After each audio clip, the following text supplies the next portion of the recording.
Her betrayal sliced through me, a jagged wound too fresh for soft words. It was harsh, unyielding, and final.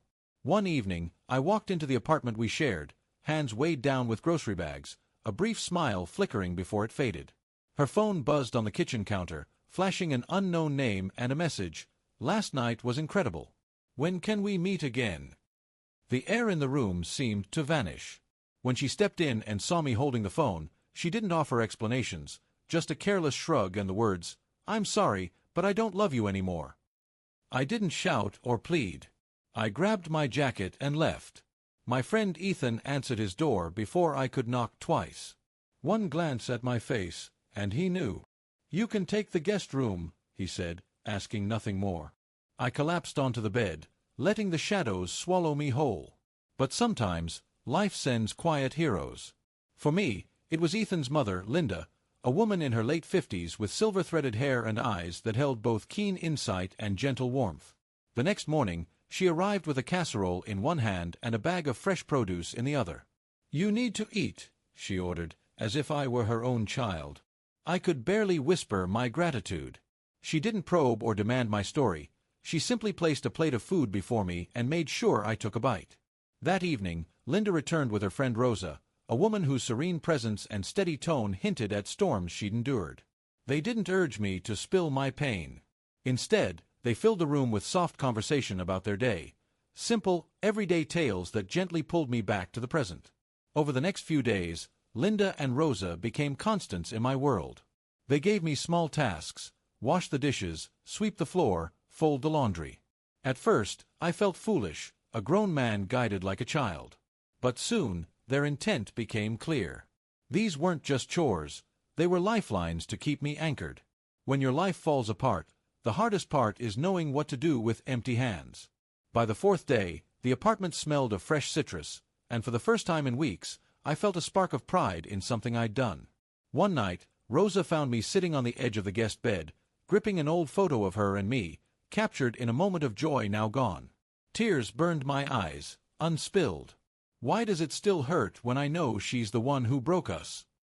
I whispered. Rosa sat beside me, her voice calm but firm. "You're grieving what you thought was true," she said. "Pain doesn't bend to logic, but it does lessen with time." Her words didn't erase the ache, but they gave it a shape, a name. It wasn't a wild monster anymore, it was grief, with a beginning and an end. The next evening, Linda invited me to her house. She set me to work in her kitchen, teaching me to cook lemon garlic chicken. She handed me a knife, showed me how to chop onions, and hummed quietly to the radio in the background. Rosa arrived later, carrying a fresh salad and bottles of ginger ale. We gathered around Linda's small dining table, and for the first time since my world collapsed, I laughed, a genuine, unforced laugh. That night, I slept through until dawn, no longer jolted awake at 3 a.m. to stare into the dark. That was progress. The week found a steady rhythm. Ethan pulled me out for morning jogs, my sneakers pounding the pavement with purpose. Linda stopped by with more groceries and new recipes to try.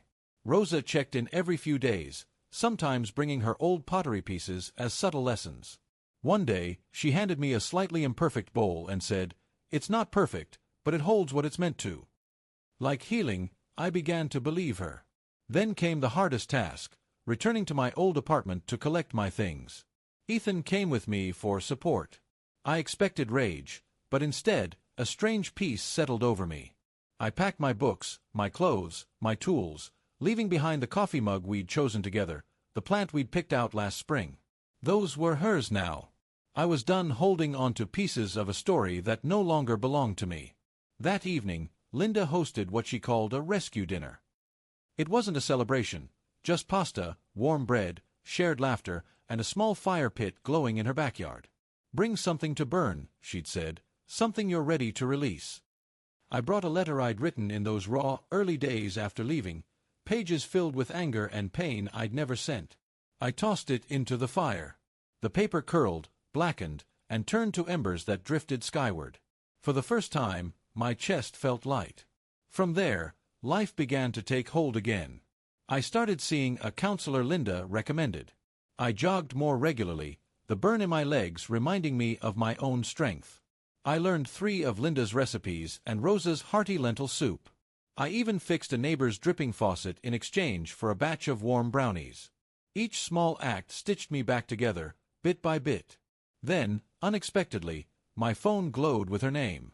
A long message, heavy with regret. I made a mistake. I miss you. Can we talk?